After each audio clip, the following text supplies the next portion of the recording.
This is work that I did in my PhD project, and I finished that 2 years ago, but I keep presenting this stuff again and again because, I don't know, I have a few new things, but people still invite me with this work. Okay, it's about, so in my PhD there was a theoretical question that I was interested in. How much time do I have? 40 minutes? 50 minutes? No, you've got 10 minutes? Normally about an hour. What will happen probably is people will interrupt you and ask you questions. Yeah, that's probably the first thing I should say. So there's some technical stuff in this presentation. I try to present it in an intuitive way. There are no equations or anything like that. But I think there are a few new concepts, so please interrupt me at any time and ask, because otherwise I will lose you and nobody will get anything out of the presentation. So interrupt me at any time. And okay, so there was a theoretical question in my PhD, and we thought other people had tried to answer this question since the early 80s, and there wasn't much progress. And our analysis was there is a problem with the methods that we are using to analyze eye movements. It seemed that the standard methods that are used, the standard eye tracking methods that are used in reading research, were not perfectly suitable to solve this problem. So a big part of my PhD thesis was the development of a new method for analyzing eye movements, and this method is focused on scanpaths. You will see what all that means. So this is, and in the presentation I'm going to show you two studies that we conducted. So the original study for which we developed this method, and another study, a corpus study, in which we evaluated this method to see if it might be suitable for other questions as well beyond our original research question. So that didn't work.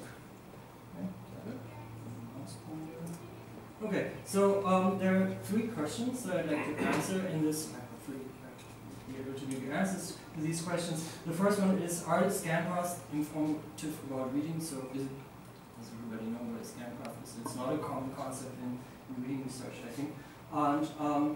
And the answer, looking at the literature, you might say, oh well, they're obviously not interesting at all and not informative because nobody really studied them, and so there's just a handful of studies where people systematically studied how the gaze trajectory navigates through the sentence. So it's that's the first question. The second one is, if yes, well, what exactly can they tell us? This is what the second part of the presentation is about.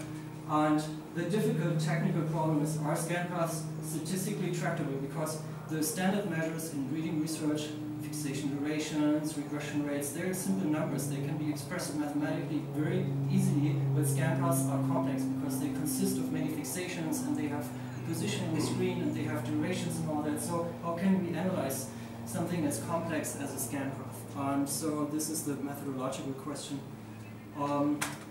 And before we start with the scanpath method, so in the first half I'm going to introduce the scanpath method, and the second half I'm going to show you these two studies that we did with it. But just as a reminder of the standard, I guess everybody here in this room knows this, the standard methods for analyzing eye movements and reading: you collect eye movement data from several participants and several trials. For example, this sentence here, and then you identify or you specify your theoretically interesting region of interest, which is the word eye here, and then you calculate something, for example, fixation duration or the gaze duration in that region, and you average across the trials, and then you get a number like 256 milliseconds, and then you have maybe another experimental condition, and there you get another number. So, but it's worth pointing out there are two implicit assumptions in this approach. And I mean, this is the standard approach. It's hugely productive and very successful, and it's also simple. But there are two implicit assumptions. One is the effect is really limited to a small region. It's not necessarily the case that this is true. And the second assumption is the participants do more or less the same thing, because otherwise there would be no basis for aggregating across the participants if they were doing something completely different, right? Okay, this is something to keep in mind. Both of these things were not given in the problem that I was interested in originally. I mean, that first one is not necessarily true, right? Why? Well, I mean, a regression pathway is not limited to one small region. Yeah, but another region that's just derived out of it. Yeah, I mean, there are some matters that deviate a little bit from that, but regression path relation is always in relation to the region where the regression starts. That's right, but there's no, it's not a small region. It doesn't have to be a small region. It can be the whole of the preceding It could be the whole sentence, but then when you calculate these measures for the whole sentence, then you lose information because you know there was an effect, but you don't know where it was. So, of course, yeah, I agree with that. I should probably remove that small in the sentence. But most of the time, I guess we agree, it is a small region. It doesn't have to be, but most of the time it is. And there's nothing wrong with it. It's good. Okay. So, scanpaths, to get an idea of what I'm talking here.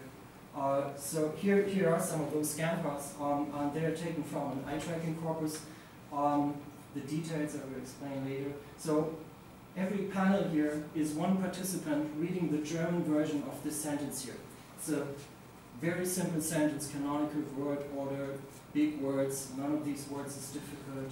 So this is a very easy sentence, okay?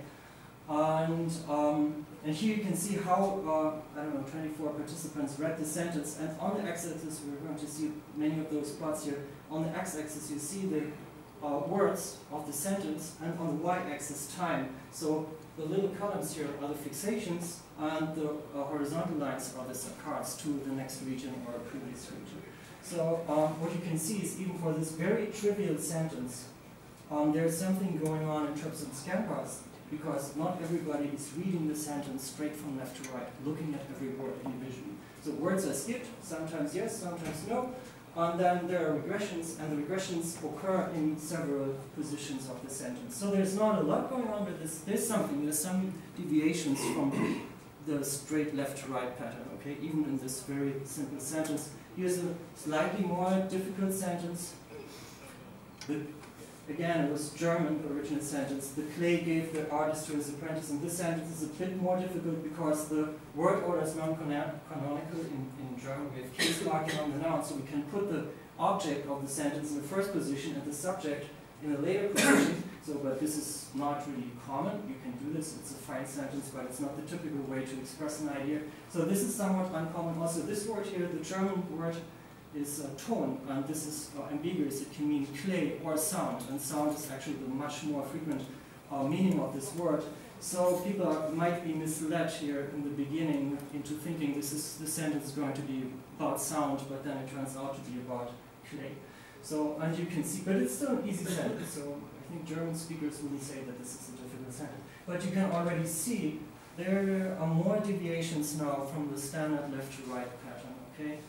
And so even for such a simple sentence, there's quite some variation in scanpaths. And this variation, the effect, is not really happening in one region. This is what I mean. It can occur all over the place, sometimes in the first half of the sentence, sometimes later. And so it's would not be appropriate. You wouldn't capture the full effect here if you would just single out one region and then analyze that. That's basically what I wanted to say. This sentence on this previous slide is pretty too strong, maybe. So, questions about that? Here's data from one of the experiments that I'm going to show later. This was a difficult sentence in Spanish originally, and it was a Garden Path sentence, so people were very badly misled to think that the sentence is about something, and then the end of the sentence turned out it was about something different. So, and here you can see there's really a lot going on in terms of sentence. So hardly anybody reads straight from left to right. This looks like straight from left to right, but there's a little wiggle here. And yeah, so there is variance to work with. Is it meaningful? Can we leverage this variance somehow? That's another question.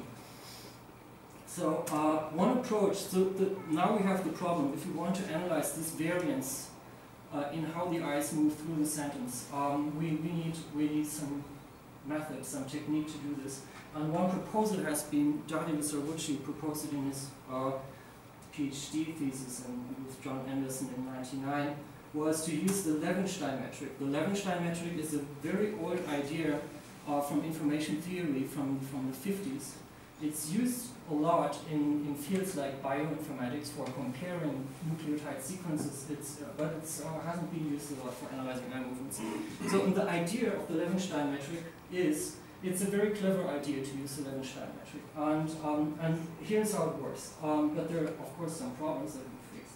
And the idea is, this is the stimulus here, this rectangle, and there are two scan paths, okay?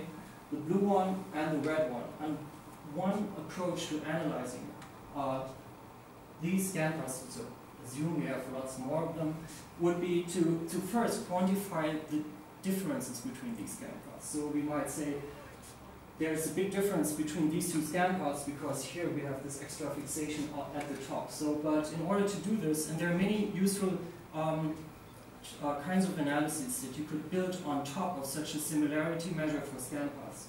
But we need a formal way to quantify the similarity, and the Levenshtein distance would do it like this. So we first partition the stimulus into regions, A, B, C, D, E, F, and so on, and then we can represent these two scan paths as letter sequences. And every letter here stands for one fixation, and the type of letter tells you in which region this fixation was, okay?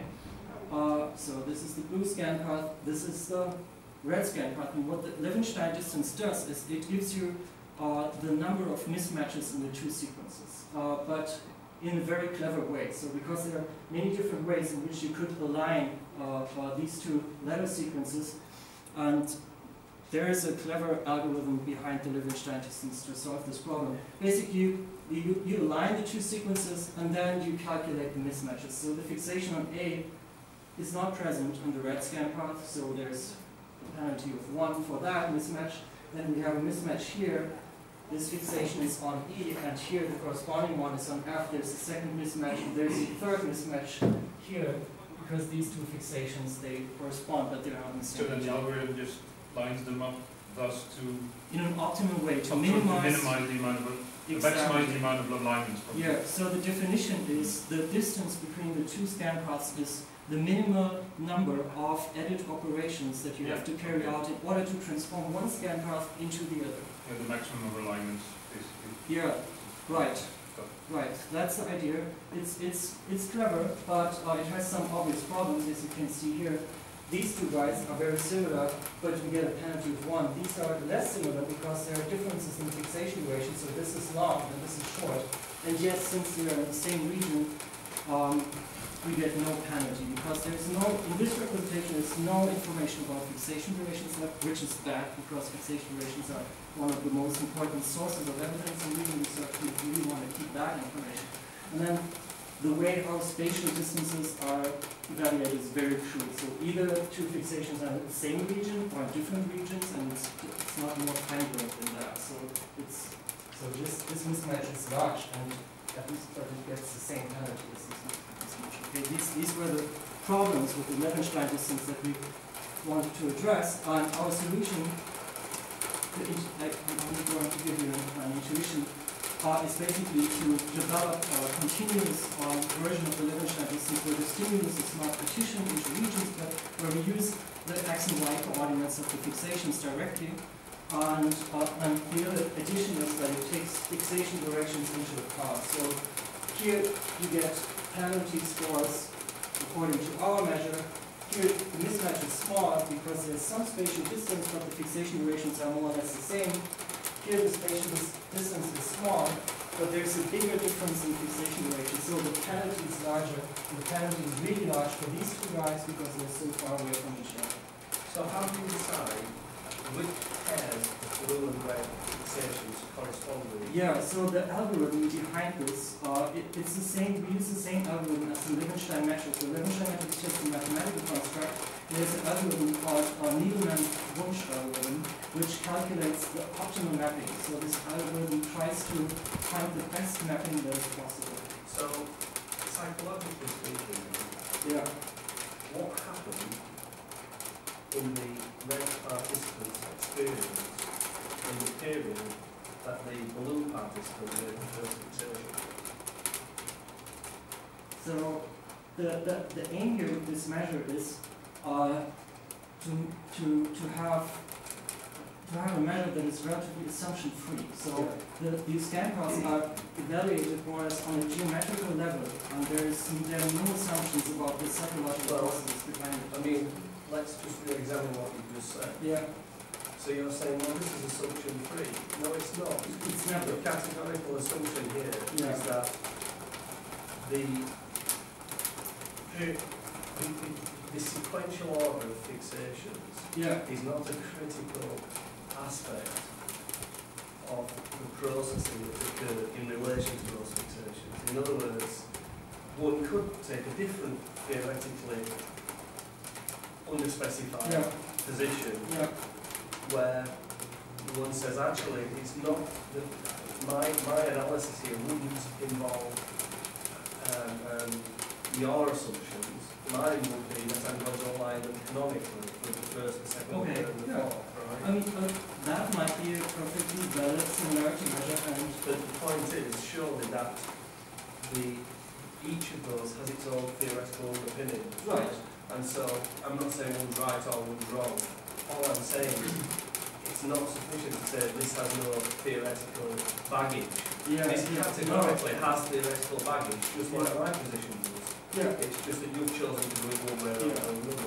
And that's why I said it's relatively assumption-free, so every similarity metric will always come with some kind of assumptions.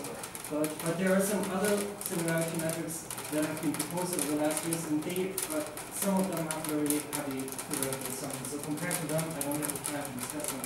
At least we try to have few assumptions. And the measure that you propose, or the idea, it might be justified to use that in some situations because there's not one correct similarity measure. It really depends on what you're doing. So we're proposing this one. There are other measures. They are very useful and interesting, and it's not always trivial to decide which measure is the correct one for the type of questions you would like to answer. I mean, what you could do, so I'm just trying to think about this in principle, right? I mean, there's some kind of critical events that you could almost time tag within an eye movement record. So, for example, I would suggest that the very first fixation on a sentence, as long as they're looking at the pointer before the sentence comes on, is going to be the start of linguistic processing. And let's say it's a Garden pattern that's detectable as a verb, a single verb, then probably the first point at which syntactic analysis could be detected would be at that verb. The first fixation on that verb may be a little bit before it. But what you could do is kind of time lock, apply your method that locked on to segments of time just from a critical moment. Do you understand what I mean? Yeah. So, but then there are other situations that such a measure would be timed very well, because let's say we have a sentence and it's here, it starts here and it ends here. With these two scanpaths. And then you would say probably these two fixations should be aligned. So the blue guy does more or less the same as the red, except that before he started reading, he looked at another position. So I think it's probably an empirical question which alignment is the correct one.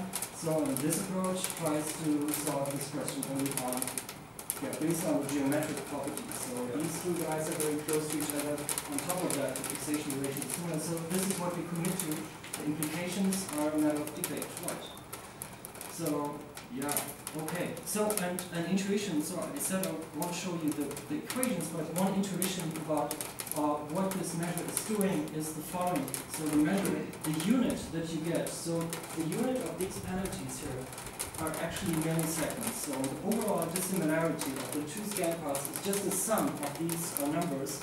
So you might say, why is it milliseconds? Isn't that a strange unit for a different score between two scanpaths? But it's not. Because what the measure is trying to do is it accounts for time that is spent looking at different things. That is basically the intuition behind this measure. And that's why time, milliseconds, is a good unit for the dissimilarity of the scanpaths so under this measure. The way I'm looking at it now is you're taking into account location and duration, right? And that's right. The other value. So am I correct in, like, from the explanation you've given now about the algorithm, that it would be both good for those, but that it would be actually a little bit more troublesome in number of fixations in terms of aligning? So at the moment you're still lining them up, right? So the moment you would compare two scanpaths with quite impressively different number of fixations. Okay, let's consider the simplest case of this situation. You have a scan path that consists of one fixation only, 200 milliseconds long, on a word. And we have another scan path that consists of two fixations on the same word, but they're only 100 milliseconds long.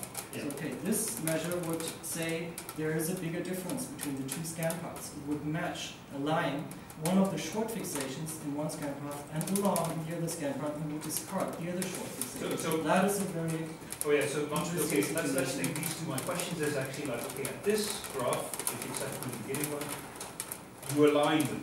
Yeah. Right? But that's where it begins, with the alignment. And then what your alignment does is you bring in also fixation locations to make sure. I got it. I misunderstood you once. So we don't bring in the fixation durations after the alignment, but the alignment is driven by this information. So no, I got that. But you're still aligning. Right? Yeah. You're still aligning fixations. Yeah. So if you're aligning a scan path with 4 versus aligning 14, yeah, you're going to have 10 that are not aligned. Exactly. So you get a bigger penalty then in terms of accuracy for those? Yeah, of course. I mean, there is a big difference then between the two scan paths because there's such a, and in this situation, the difference is mainly driven by the huge number of additional fixations in one of the scan paths. So, but that I'm in theoretical examples, and maybe I should just let you continue here. But if I have 10 fixations of each 100 milliseconds, and 2 of 500, am I correct? Or no, 8 of 100, 2 of 200 versus a scan path of 2 of 500. You would probably align if they're equidistal to 500 and 200, and you end up with 8. I make a suggestion. I have a demo program that we can use to construct this case and see what happens. And I would suggest that we do this in the discussion section, maybe, if you don't mind, and then we can just see what happens. Just bring your computer to the crowd and we'll sort it. Okay, so this is the intuition for what our measure does. So the benefit is it doesn't require this partitioning of the stimulus. You don't have to worry about this. And depending on how you partition the stimulus, of course you get slightly different results, or sometimes hugely different results. So this is, on a technical level, it's very nice to have this measure. On a theoretical level, it depends on your questions and on your data, I guess. Okay, the demo, I would like to do this at the end because otherwise I won't be able to finish here. So now we have a measure for the similarity of two scan paths. How can we use it? Because we typically have many of them in an experiment. And there are many ways in which you can use, and there are many standard techniques. So our contribution is just this measure. Everything else that I'm going to show you in the next slides is about statistical techniques that people in the 60s and 70s developed. So, but I'm going to show you one particularly intuitive and I think useful way to use similarities. And the notion that everything is going to be based on is the notion of maps of scan path space. So the idea is, so this is important to understand this. This is such a map. Every dot on this map represents one scan path in our experiment.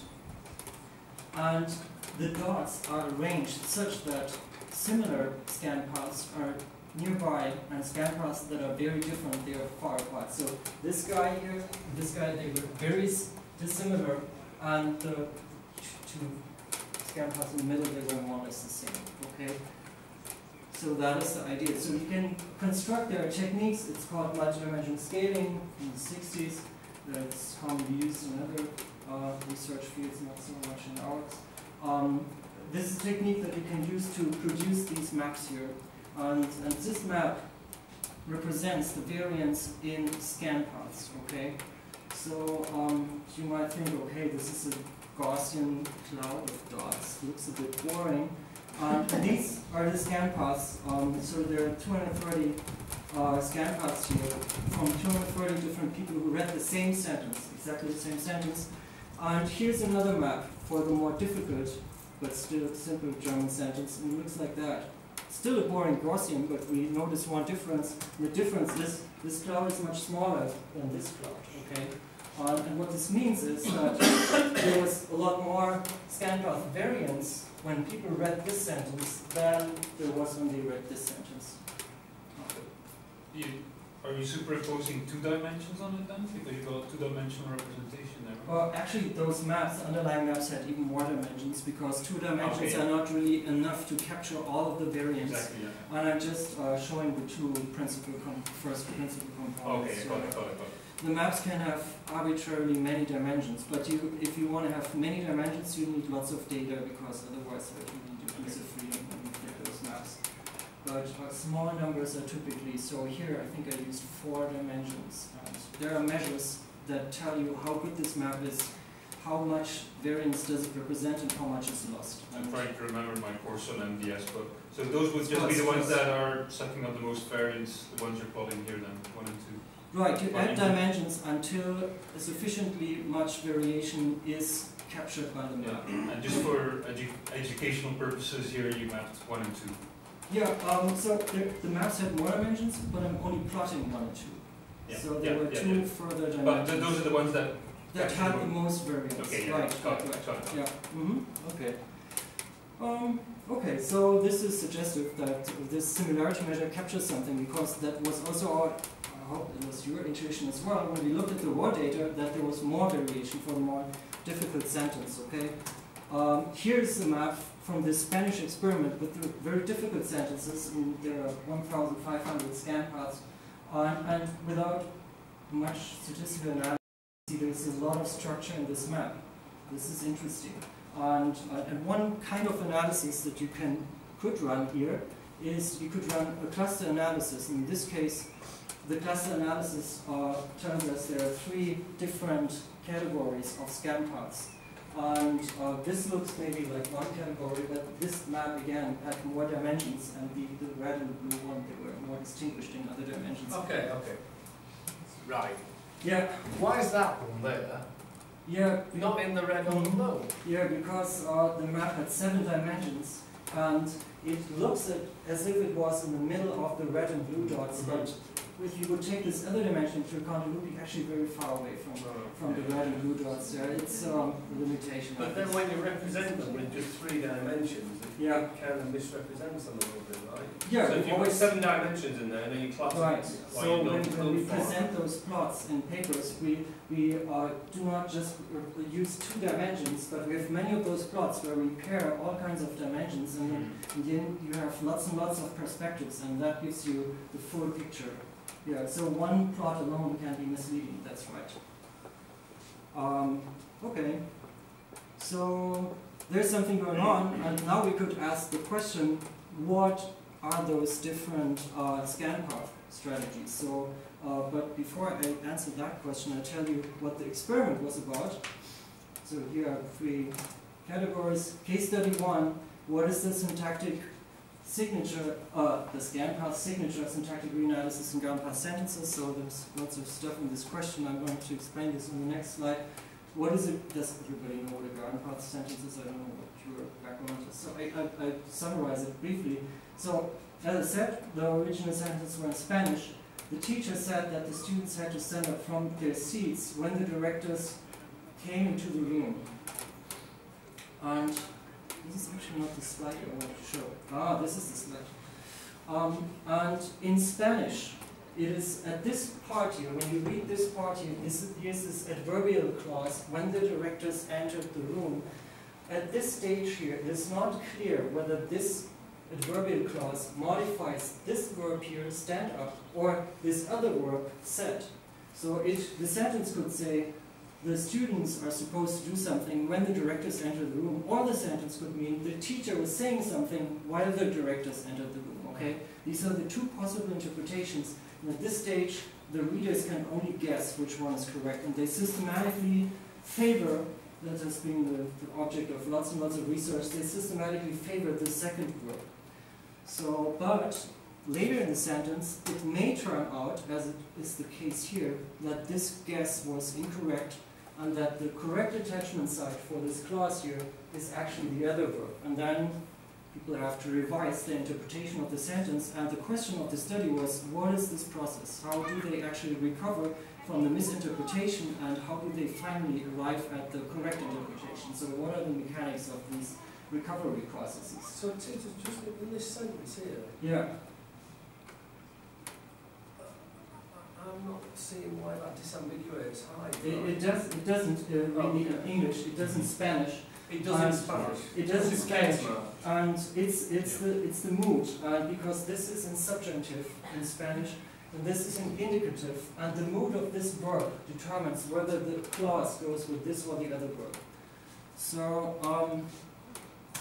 so that was the difficult version of the sentence, and here's the other version of the sentence where the initial guess is correct, and here it's come instead of came. And in Spanish, that would tell us this, the original guess is also the correct one, and you are fine. And as in the English example here, in the English translation, there's only a one-letter difference in the Spanish sentences. This is really nice. The layout of the sentences is exactly the same, so any differences in how the eyes move through the sentence can be hopefully attributed to these revision and recovery processes. Okay, this is the logic of the experiment.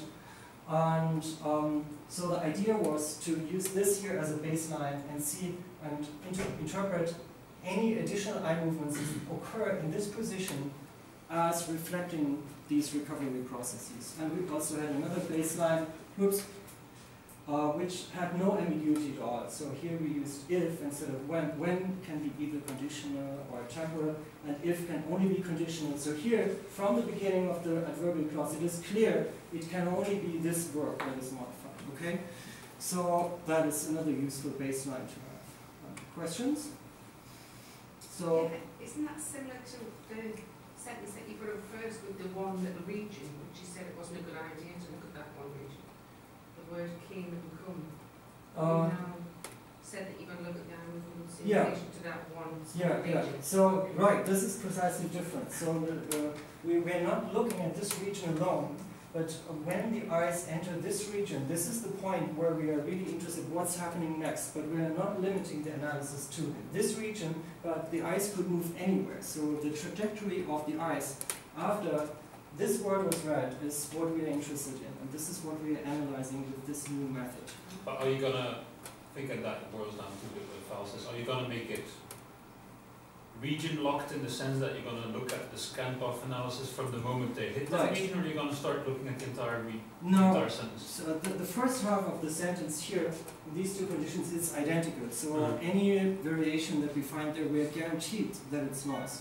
So we're only yeah, but I would almost say like that's good, because then you know, like, it's a good baseline, right? Yeah, exactly. You could use that to validate it, yeah. Right. But it also seems like you're including noise in your overall global measure. There's lots of noise, yeah. Right, unnecessarily, right? If you know that any variance of interest comes from that one word, yeah, and you're including dissimilarity in scanpaths from the preceding part of the sentence, in your overall metric, you're going to be including a lot of noise. That's not really interesting. That's why we didn't include it. You have to almost say, like, you have to be able to show that what happens afterwards in terms of variation in the data goes above and beyond the noise you get from reading identical sentences. Well, I think there might be an alternate possibility. I mean, coming back to what Simon said, maybe you could start the measure from the point where isn't the analysis time locked on that word? What badness is that? I think that's exactly what they're doing. So I'm just asking. Yeah, but that's what we just. But that's what I asked. Is the question then yes? It only starts when they hit the word. Is it unlocked in that sense? Yeah, but everything that happens afterwards is considered, not just the eye movements on that word. My question was how about everything before it? Right. Because then it becomes region locked, but only in one direction, right? Right. Okay. So you start the timer, but you let the timer go until the end of the sentence. Right, exactly. This is how it works. Okay, bit of clarity here. Okay. Just for I think that we all understand that you're time locking from the first fixation on the critical word. Yeah, so time locking means we just discarded all you got rid of all the earlier fixations, and then the alignment, according to your algorithm, occurs from that first fixation forward, right? Yeah. And my original question that I think people are alluding to repeatedly here is that that's great that you've done that, but I think you could probably do that on numerous occasions, time locked to different fixes, right? You know, so if you, for example, let's say that in this experiment, I don't know what happens, Titus, but imagine that you didn't find any differences in regressions on that word, or there were no significant differences if you were doing a traditional analysis on gauge duration for cane versus cone, right? But then you looked at the spillover fixation and you found that the first fixation after they leave the word to the right always shows a very robust effect of your garden path. Then it might be more appropriate to time lock it to that fixation. But actually, that is exactly what happened. On the word itself, there were no effects. Yeah. And all the effects occurred on the later words. Okay. So, but since there were no effects on this word, keeping the fixations on that word in the analysis just adds a tiny little bit of noise, and otherwise it doesn't change anything. Sure. But what I was, okay, so the point I'm trying to make, I think this is sensible, I agree with what you're doing, but what I'm trying to say is I think Eric's point, a very good one too, which is you try and cut out as much noise as you possibly can. So there's no reason to keep that first mix in. Right. Yeah. But that's not going to detriment, it's going to be to the detriment of the analysis particularly. But I'm trying to think of, imagine for example that when people do this, read these sentences, they hit the disambiguating word, then a word downstream kicks in, and then there's a period of some disruption. But then when they get to a new region, let's say the next sentence for argument's sake, right?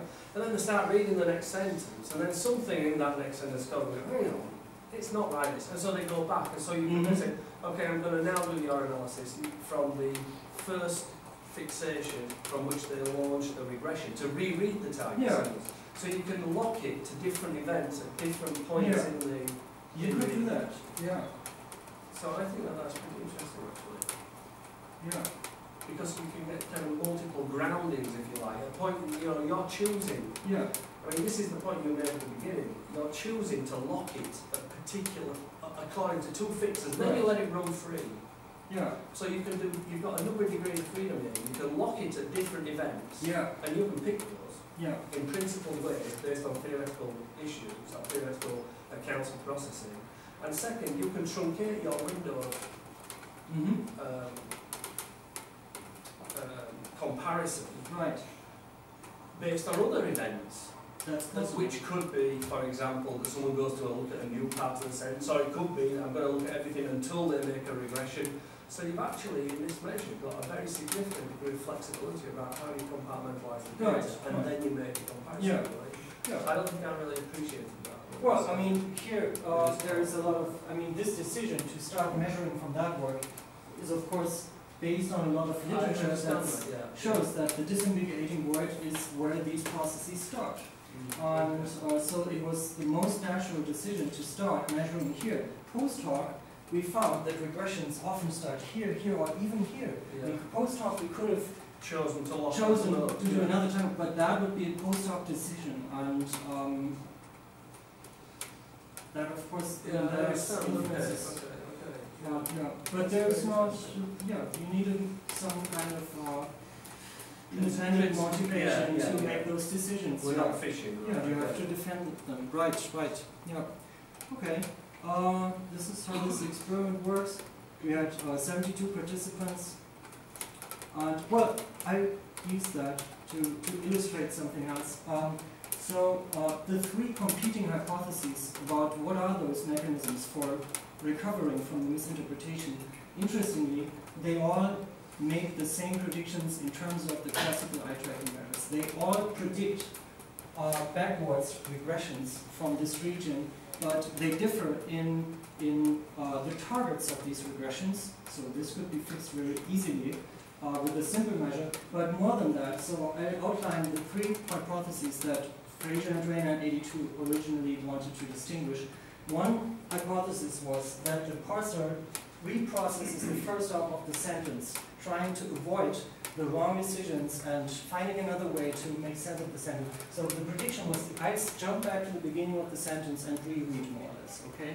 Looking for an alternative interpretation. The other hypothesis was that the parsing system kicks into backwards gear and tries to in a step-by-step procedure to undo the interpretation to find the point where the mistake happened, okay, the misinterpretation. So that would predict small backwards saccades until this point is reached, okay? And the third hypothesis was that the parsing system is very clever and knows immediately where the mistake was and directly jumps to this position.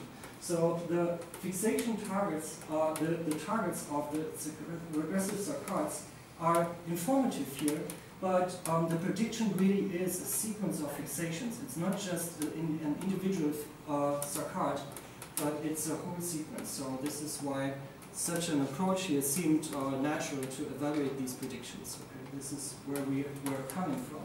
So 72 participants, single sentence presentation, all this was fairly standard for reading research comprehension questions, probing whether or not people understood the sentence correctly. Filler sentences, and there were lots and lots of regressions. And 50% of the trials, people actually regressed. So this is a lot, I would say. And so there was something to work with. And the result of the analysis was this map here, and the obvious question now is, what do these clusters represent? What kind of reading strategies? And these are the reading strategies. Again, these are the regions of the sentence, not words this time, but somewhat bigger regions.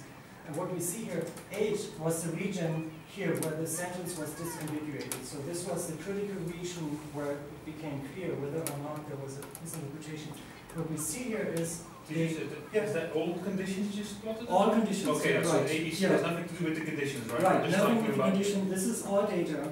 And we find 3 patterns. And at this stage, we don't know anything about their function and significance, okay, and how they are related to the And what is the clustering technique about it? Mixture of Gaussian modeling. Yeah. So it's a generalization of k-means, and it has the benefit that clusters can overlap, and based on distribution properties you can still see that they are different, coming from different distributions.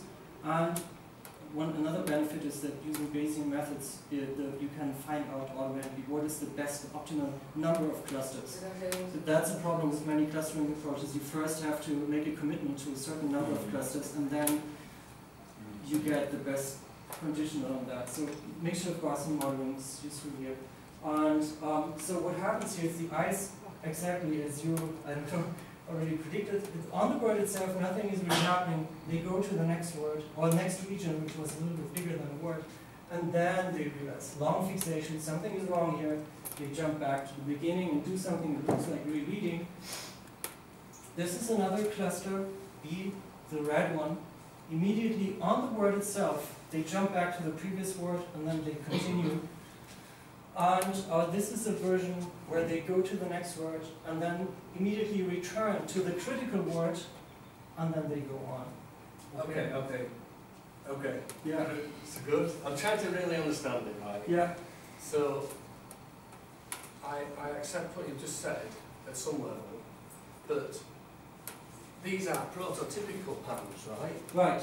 So that means that they didn't really always do that in A, B, or C, right? So where are these patterns coming from? That's right. How do you kind of arrive at what the prototypical pattern is? Yeah, very good question. So, and these were derived by just selecting the pattern that was in the area of highest density. So where the density of patterns is highest, inside those clusters, okay?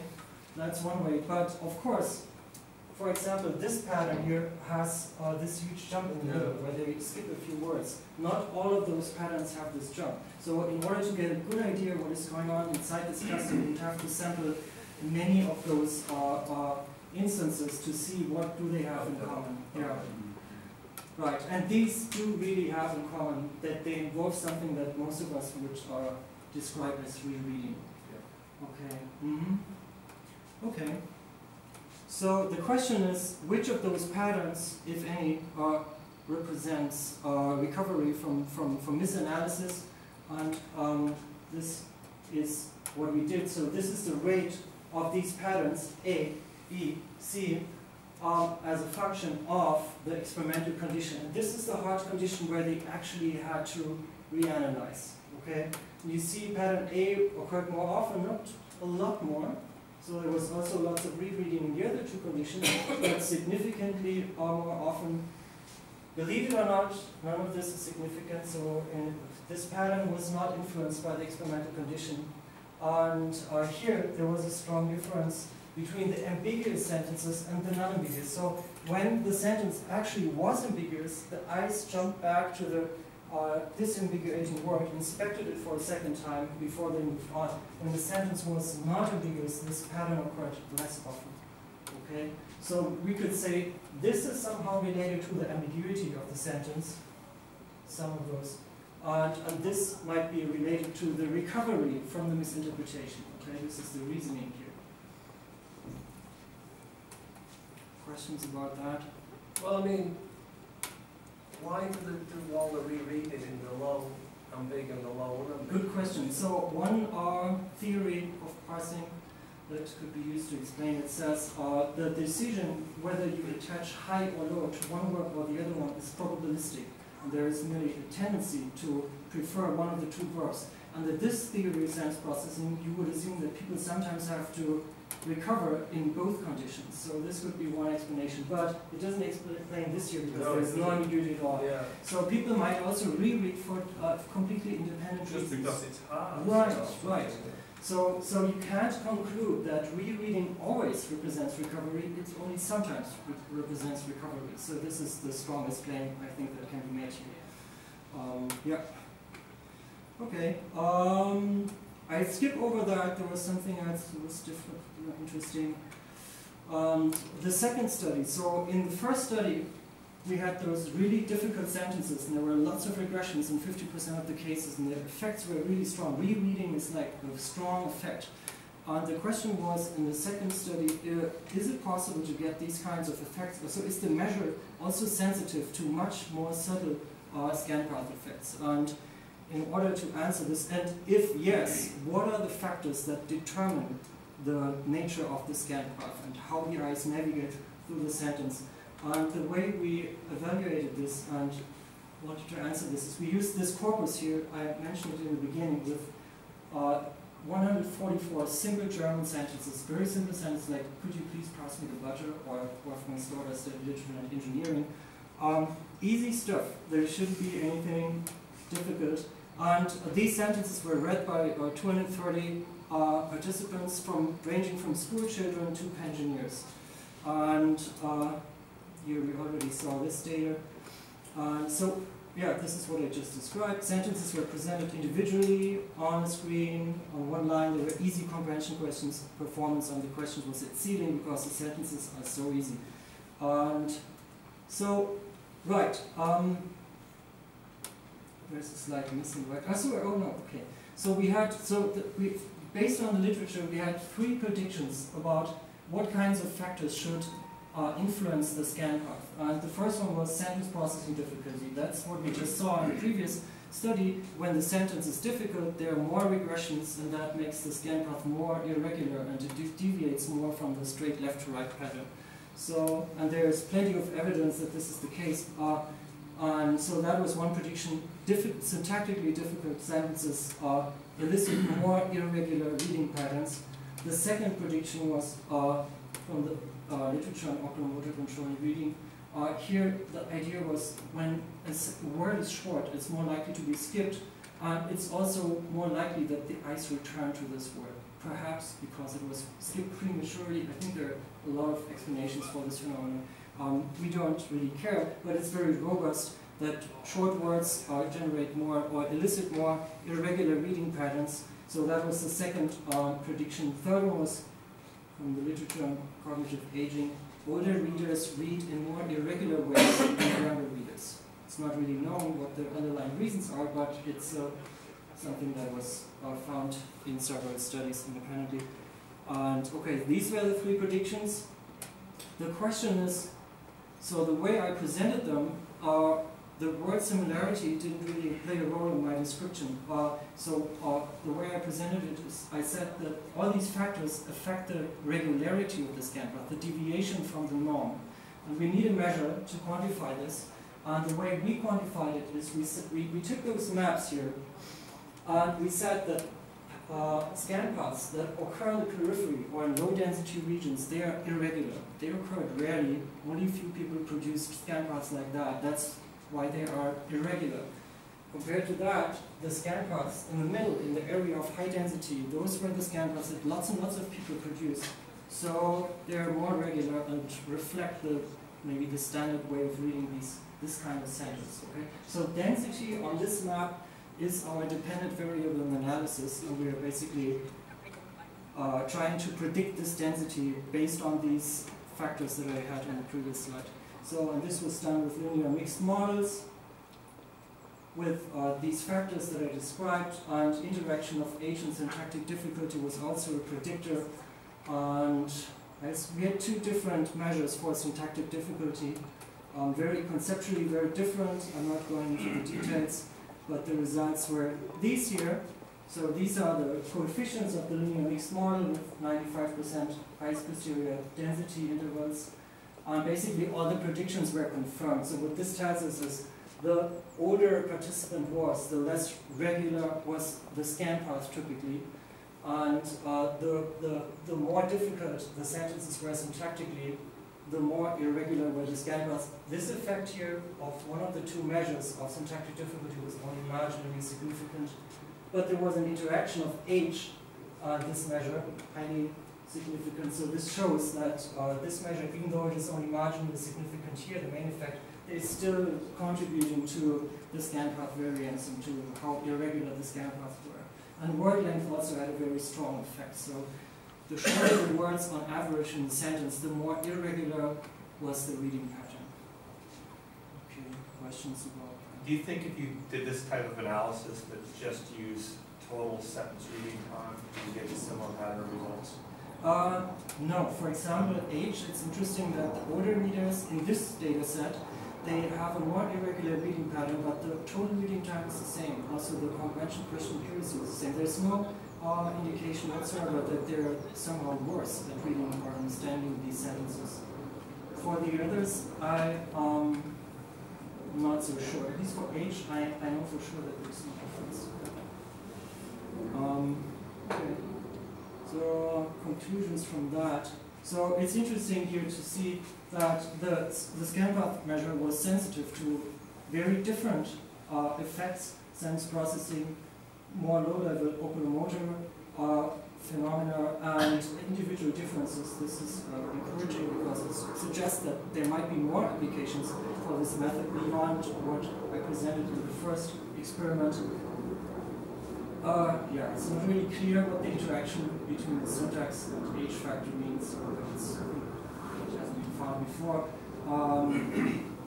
Right, and you might ask the question, you could use this kind of analysis to answer similar questions like, what are the factors? Does the influence of these factors, for example, change as people learn to read, for example? Okay. So just one other question, right? I mean, do you think that, this is a little bit of an unfair question, you know, do you think that you see, the beauty of a new measure is it gives you something that the existing measures don't offer you. And so, you know, I might say that if you were to give me your data sets and I sat down for a few days with some help, like someone else going to look at me, I might be able to do with traditional measures, work out pretty much the kind of things that you're finding anyway. Yeah, no, I fully agree. In fact, in this study, we were happy to replicate effects that have been already found with the traditional measures, because that validates our measures. So I think all of those effects in the corpus study, they can be found, and they have been found using the standard measures. Sure. So the first experiment is a stronger proof that our measure goes beyond what the standard measures can do. But here, I fully agree. So is it, just to get sort of a global project, if I got it correct, right? So what you're showing is you're using existing benchmarks to see that your measure is accurately enough, but I'm actually with Simon on that one. For these specific questions, I don't see the added value even that much, with all due respect, but I can come up with questions where I can see the added value immediately, like things that would be spread out over an entire paragraph, say certain task effects or certain subtleties, such as you have a slightly different comprehension question and it would show up across the sentence. I can show you a very nice example. Something like this would show up in scanpaths. We would have difficulties getting that with format. Yeah. So yeah, I agree that this is perhaps, so for us this was, as I said, a benchmark, and it was, we thought of it as a very difficult test because in these very simple sentences there is not so much scan path variance. People read them from left to right most of the time. Mm-hmm. So we thought if the measure is sensitive to effects in this data set, this shows that it's really, you know. Well, the one where you had the pattern for the elderly where it was considerably more erratic for the elderly, even though we know from our data that they get the same total sentence reading times. That's actually quite interesting. So here's the example where we clearly go beyond what the traditional measures can do. That was the first study, and we also had another factor in the study, working memory capacity of the readers, important concept in sentence processing research. And so we distinguished in one analysis the participants that have high working memory capacity from those that have low working memory capacity. We found differential effects in the scan path analysis, but not in the traditional analysis. And the effect was this pattern A. It was modulated by working memory capacity. So the counterintuitively, the better readers, those with high working memory capacity, they apparently had more difficulty processing these sentences because they're probably more likely to have difficulty. They reread the sentence more often, and the story about this is they probably tried harder to figure out what the sentence is about. Okay, there are some other effects that are consistent with that interpretation. There's probably not enough time to listen. By age as well, though, working memory capacity and age, presumably. Yeah. As one goes up, the other one. So age was not, so the participants were all university students, so the age was pretty much the same. Yeah. So, okay, so, but interestingly, it was just this pattern that was modulated by working memory capacity, not the other two measures. So when we ran a classical analysis, calculated regression rate, we of course aggregated across those three patterns, and no working memory effects appeared. So only after we separated the different reading strategies, we saw the influence of working memory capacity. So I think this is useful, and the development people are often very interested in this because they see that there's a lot of variation in children in how they process sentences. I'm not an expert in this field. I just wonder if it is what Eric says, that it's not just noticing, but the low span readers might just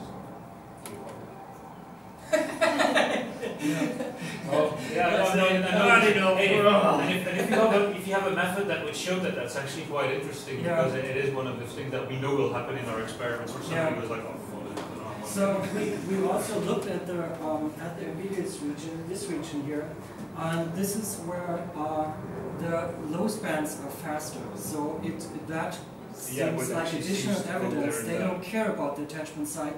This allows them to move on faster, since they didn't make a commitment to one interpretation. They don't have to revise it here. That's why they have fewer rereadings. So that is basically the story. They underspecify. But interestingly, overall, the low spans performed like the high spans. They selectively underspecified that specific aspect of the sentence, it seems. It's not like they don't care at all.